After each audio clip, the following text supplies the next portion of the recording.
السلام علیکم، بسم اللہ الرحمن الرحیم۔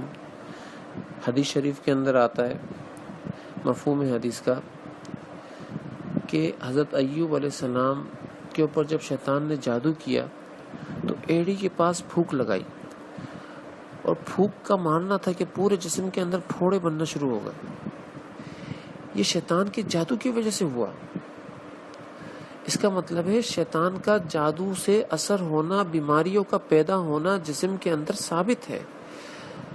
اس کو قرآن نے اس طریقے سے ذکر کیا، انی مسنی الشیطان بنصب وعذاب، یعنی حضرت ایوب علیہ السلام فرما رہے ہیں اللہ تعالیٰ کی ذات سے کہ مجھے شیطان نے چھو لیا ہے، اور مجھے جو بیماری پیدا ہوئی ہے وہ شیطان کی وجہ سے پیدا ہوئی ہے، اس کے چھونے کی وجہ سے پیدا ہوئی ہے۔ اور ایک اور حدیث کے اندر آتا ہے کہ اس بیماری سے پہلے حضرت ایوب علیہ السلام کے سارے مال کو شیطان نے تباہ کیا، سارے جو گائے تھی، بیلیں تھیں، بیل تھے اور اونٹ تھے، اونٹنیاں تھیں، بکریاں تھیں، سب کو ہلاک کر دیا، یہاں تک کہ ان کے اولاد کو بھی ہلاک کیا۔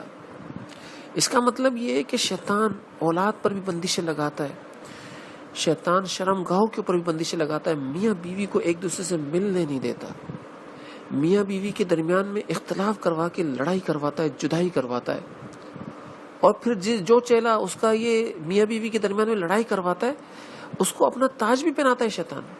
اور شیطان کو معلوم ہے کہ سب سے زیادہ جو مومن بندہ اپنے ایمان کو چھوڑے گا، اپنے یقین کو چھوڑے گا، وہ فقر کی وجہ سے چھوڑے گا، اس لیے مال کے اوپر زیادہ بندشیں لگاتا ہے، زیادہ روک لگاتا ہے تاکہ مال کا نقصان ہو، ایمان والے کے پاس سے مال جائے، اور جیسے ہی مال جائے گا اس کا ایمان ڈگمگائے گا۔ اسی لیے حضور اکرم صلی اللہ علیہ وسلم نے مال کے پیچھے بھاگنے والے کے لیے بددعا کی کہ میری امت میں سے جو مال کے پیچھے بھاگے اللہ تو اس کو تباہ و برباد کر دے۔ رحمت للعالمین ہے پیارے رسول اکرم صلی اللہ علیہ وسلم، کبھی کسی کے لیے بددعا نہیں کی، لیکن مال کے پیچھے بھاگنے والوں کے لیے کی، کیونکہ شیطان کا سب سے بڑا ہتھیار ہی ہے۔ غرض یہ کہ شیطان ہر وہ چیز اختیار کرتا ہے اور ہر وہ ہتھیار اختیار کرتا ہے، استعمال کرتا ہے جس سے بندے کا ایمان اور اللہ کی ذات کا یقین بندے کے دل سے ختم ہو جائے۔ اور بے شک یہ بات بالکل ٹھیک ہے کہ ایک پتا بھی اللہ کے حکم کے بغیر نہیں ہلتا، لیکن اس بات کا بھی تو یقین رکھیں شیطان بھی تو اللہ کی تخلیق ہے، شیطان کا پیدا ہونا بھی تو اللہ کا حکم ہی ہے نا۔ کیا شیطان اللہ کے حکم کے بغیر پیدا ہو گیا؟ شیطان جو ہے وہ ذریعہ اور سبب ہے شر کا، اس لیے اگر شر کی نسبت شیطان کی طرف سبب کی حیثیت سے کی جائے تو غلط نہیں، لیکن جس طرح اللہ تعالیٰ خیر کا خالق ہے اسی طرح شیطان کو شر کا خالق سمجھا جائے تو پھر یہ ہمارا عقیدہ نہیں ہے، یہ تو مجوسیوں کا عقیدہ ہے۔ اور مسلمانوں کے نزدیک ہر چیز کا ایک ہی خالق ہے، وہ ہے اللہ۔ اس لیے اس بات کو یاد رکھیں کہ ہر چیز اللہ کے حکم سے ہوتی ہے، مگر خیر کے کاموں میں اللہ تعالیٰ کی رضا شامل ہوتی ہے، اور شر اور برائی میں اللہ تعالیٰ کا غضب شامل ہوتا ہے۔ اور شر اور برائی کے بارے میں اللہ تعالیٰ کی ذات نے علم دے دیا اور بتا دیا کہ یہ شر ہے، اس سے بچو۔ بچنے کا حکم اللہ تعالیٰ کی ذات نے اتار دیا، اب اس حکم کو فالو کرنا میرا اور آپ کا کام ہے، اس میں مجھے اور آپ کو اختیار دے دیا۔ جیسے ایک بیوی اپنے شوہر کو گالیاں دینا شروع کر دے، اور اس میں بیوی یہ بولے اپنے شوہر کو بھائی دیکھو میں تمہیں گالیاں تو دے رہی ہوں، لیکن اللہ تعالیٰ کی ذات کی مرضی کے بغیر اور اس کے حکم کے بغیر ایک پتا بھی نہیں ہلتا، لہٰذا یہ جو گالیاں میں تمہیں دے رہی ہوں یہ اللہ کے حکم سے ہی دے رہی ہوں، اس لیے مجھے کچھ مت کہنا۔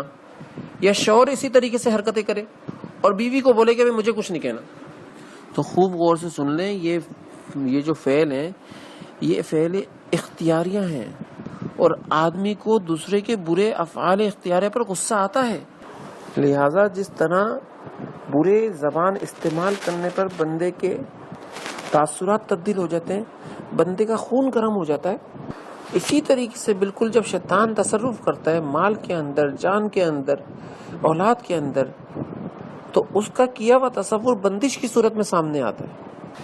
اب اس کا علاج کروانا چاہیے، لیکن علاج ایسے لوگوں سے کروانا چاہیے جو معاشرے کے اندر محقق ہوں اور ماہر ہوں، اور علاج شریعت کی کسوٹی پر کرتے ہوں، شریعت کی حدود کے اندر رہتے ہوئے کرتے ہوں، شریعت کی حدود کی رعایت کرتے ہوئے کرتے ہوں۔ جس طرح روزی کے مالک اللہ کی ذات ہے، لیکن پھر بھی بندہ کمانے کے لیے اٹھتا ہے، جاتا ہے، اور اپنی دکان پہ بیٹھتا ہے، اپنی فیکٹری میں جاتا ہے، اپنی نوکری پر جاتا ہے، لیکن اپنی فیکٹری، اپنی دکان کو اور اپنی نوکری کو وہ رزاق سمجھتے ہوئے نہیں جاتا، بلکہ ایک ذریعہ سمجھتے ہوئے جاتا ہے. اسی طریقے سے علاج بھی ایک ذریعہ سمجھتے ہوئے کیا جائے اور کروایا جائے. علاج کرنا اور کروانا سنت عمل ہے، چاہے وہ روحانی علاج ہو چاہے وہ جسمانی علاج ہو. ہر طریقے کا علاج کرنا کرانا سنت عمل ہے. اور علاج کے دوران میں جو پرہیز ہے وہ واجب ہے. اور میرے استاد فرمایا کرتے تھے کہ معالج پر یقین نہ کرنا یہ فرض ہے.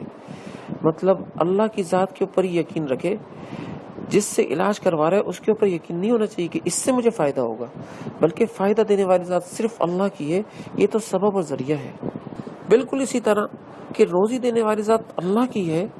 دکان پر جانا، فیکٹری کے اندر جانا یا جاب کے لیے جانا یہ سبب ہے اور ذریعہ ہے. حقیقی رازق تو اللہ ہی ہے نا، وہی رزق دے رہے ہیں. لہذا اسباب کو اختیار کرنا توکل کے خلاف نہیں ہے. ہاں، اسباب کے اوپر یقین کرنا یہ توکل کے خلاف ہے.